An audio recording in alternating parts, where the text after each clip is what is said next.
Tuhan, yaitu kufur, syirik, murtad dan juga nifaq. Kata beliau, ketahuilah wahai kaum muslimin, wahai hamba Allah, bahwasanya siapapun yang mati dalam keadaan kafir, musyrik atau murtad. Di sini musyrik tentu berbuat syirik besar ya. Seperti dia muslim tapi dia juga menyembelih untuk kuburan, menyembelih untuk laut dan seterusnya. Jadi dia mempartnerkan ibadah sembelihannya antara Allah sama makhluk, gitu kan? Atau murtad meninggalkan Nabi SAW, maka seluruh amal baiknya seperti sedekah, silaturahim, serta menjaga hak tetangga dan sebagainya menjadi tidak sah. Karena syarat sah ibadah seseorang adalah mengetahui untuk siapa ia beribadah. Sedangkan orang kafir tidak demikian, maka amalannya pun batal atau tidak diterima. Allah berfirman tentang masalah itu dalam surah Al-Baqarah ayat 217.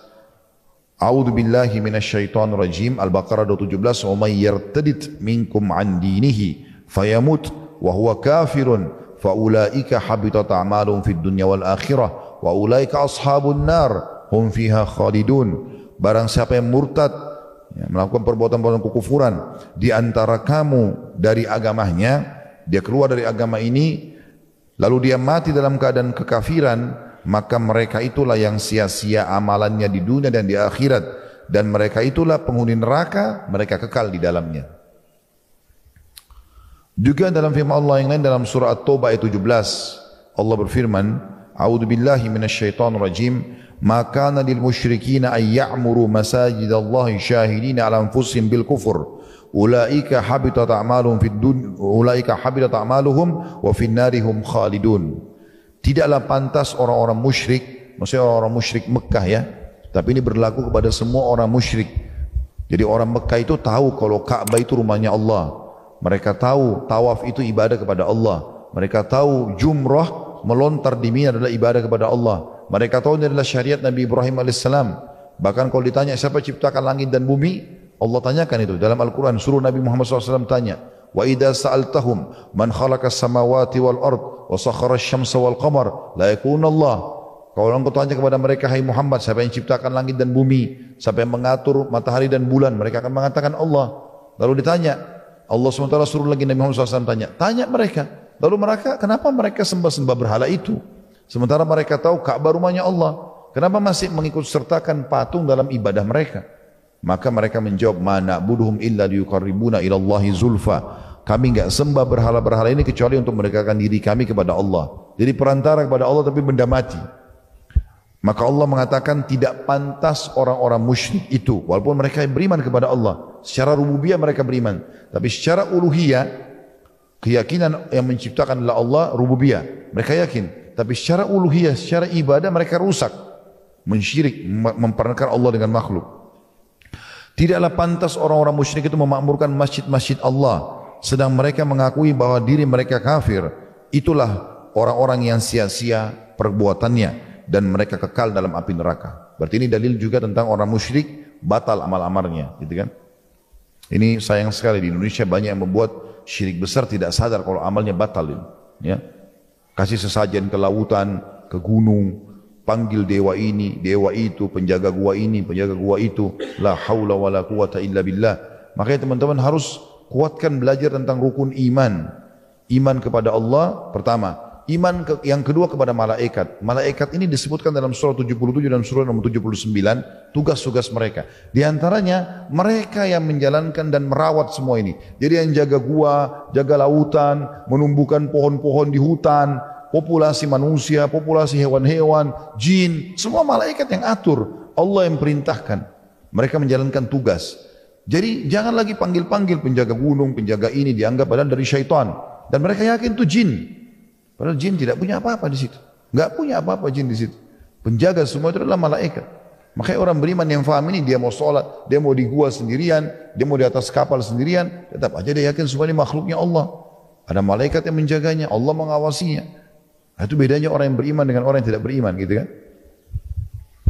Juga dalam firman Allah surah Al-A'raf ayat 147 Allah berfirman, "A'udzu billahi minasyaitonir rajim. Walladzina kadzdzabu biayatina wa liqa'il akhirati habitat a'maluhum hal yujzauna illa ma kanu ya'malun." Dan orang-orang yang mendustakan ayat-ayat kami dan mendustakan akan menemui akhirat, sia-sialah perbuatan amal mereka. Ini biasanya orang-orang munafik ya, sifatnya mereka begitu. Setiap Nabi SAW sampaikan sesuatu, masa sih? Kalau nggak masuk akal mereka nggak diterima, gitu kan? Nggak terima. Maka mereka sia-sia amal perbuatannya. Mereka tidak diberi balasan selain dari apa yang telah mereka kerjakan. Dan ini Nabi SAW tanamkan sekali kepada para sahabat ini. Jadi pernah ada satu orang Badui, ini pernah saya sampaikan di tablik akbar kita juga di Makassar, tapi saya ingatkan kembali. Satu orang Badui, dia pengembala domba. Dia lagi di padang pasir, bawa gembala domba, rupanya ada serigala satu mengambil domba dia, satu ekor. Dombanya ditarik, digigit ditarik. Karena dombanya lebih besar daripada serigala, jadi lambat larinya serigala itu. Maka dikejar oleh pemilik domba ini.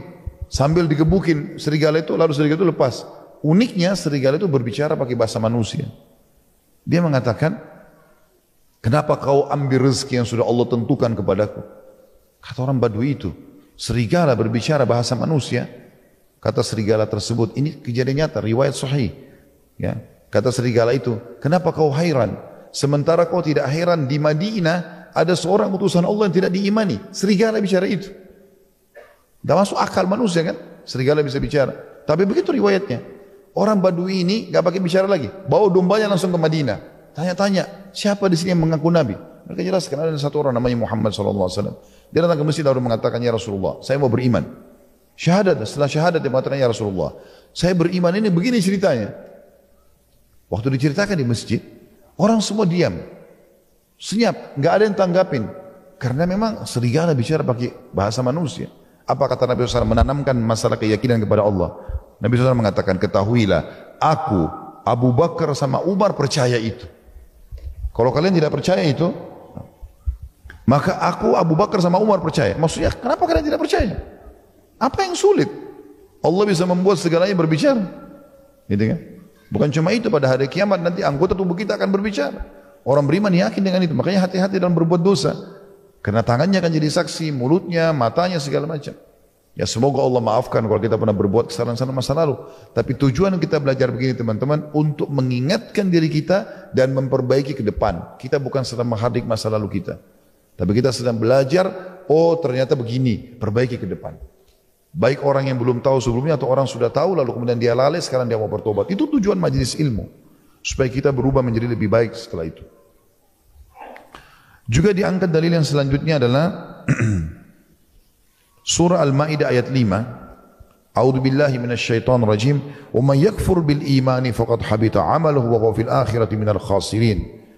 Dan barang siapa yang kafir sesudah beriman, tidak menerima hukum-hukum Islam, maka hapuslah amalannya dan ia di akhirat termasuk orang-orang yang merugi. Jadi ini teman-teman, dalil ini kalau kita kembali ke Al-Maidah ayat 5, kalau kita ini kan akhir ayat. Awal-awal ayat itu Allah menceritakan tentang bolehnya laki-laki muslim menikah dengan wanita ahli kitab. Perempuan Nasraniyah atau Yahudiyah boleh dinikahi. Hukum Allah begitu. Boleh juga memakan sembelihan ahli kitab. Makanan mereka yang dasarnya bukan makanan haram dalam Islam. Misalnya Nasrani jual makanan ayam, ya. Yahudi jual makanan kambing misalnya. Kita boleh makan, baca bismillah kita boleh makan. Begitu firman Allah. Masuk akal kita atau tidak kita terima. Karena penutupan ayat Allah bilang begitu. Siapa yang kufur kepada hukum-hukum ini, maka hancur semua amalnya. Kenapa tidak yakin? Akal syariat ini bukan dengan akal kita teman-teman. Bukan karena kita suka atau tidak suka, tapi memang kita harus tundukkan seluruh pikiran kita, hati kita dan anggota tubuh kita kepada hukum Allah Subhanahu wa taala. Masuk akal atau tidak masuk akal? Gitu kan? Kemudian juga Allah berfirman dalam surah Muhammad ayat 34, A'udzu billahi minasyaitonir rajim. Innal ladzina kafaru wa saddu an sabilillahi thumma matu wa hum kuffarun falan yaghfirallahu lahum. Sesungguhnya orang-orang yang kafir dan menghalangi manusia dari jalan Allah, kemudian mereka mati dalam keadaan kafir, maka sekali-kali Allah tidak akan memberi ampunan kepada mereka. Ayah saya meninggal dalam keadaan kafir, Ustaz, bisa saya doakan enggak? Enggak bisa. Udah enggak bisa. Kalau meninggal udah enggak bisa. Memang begitu hukumnya. Sering ada yang tanya gitu. Saya Katolik, Ustaz. Kemudian saya sekarang masuk Islam. Ayah saya sudah meninggal. Saya doakan boleh enggak? Enggak bisa memang kalau sudah meninggal. Allah bilang, kalau meninggal dalam keadaan kafir, kemudian mereka mati dalam keadaan kafir, maka sekali-kali Allah tidak akan memberi ampunan pada mereka. Biar kita mohon ampun 1 juta kali, tak bisa. Selama hidup, ya, doakan supaya dapat hidayah, kita berbakti segala macam. Tapi kalau sudah mati, nggak bisa. Makanya ini dijadikan sebagai sebuah prinsip.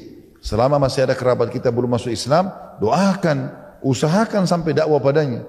Tidak usah pikirkan bagaimana dia menerimanya. Tugas kita menyampaikan. Ma'alaika indal balagh. Kenapa enggak masuk Islam? Tanya. Saya kalau ketemu orang non muslim, saya tanya, kenapa enggak masuk Islam?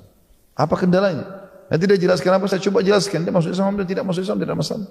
Ada yang syahadat, ada yang juga tidak. Jadi kan? Ada orang yang sudah saya WA-kan, karena kebetulan dia dokter mengobati anak saya berharap dapat hidayah. Karena saya lihat orang ini ikhlas sekali dalam beramal. Ini kalau muslim, saya tahu secara teori ini orang pahalanya besar sekali. Tapi saya yang dalam keadaan kufur. Saya coba dakwahi, kasih. Belum, memang dia belum mau syahadat. Semoga satu waktu gitu. Tapi kita coba menyampaikan. Tugas kita menyampaikan. Kesian mereka enggak faham. Kalau mereka meninggal dalam keadaan kufur, enggak bisa selamat.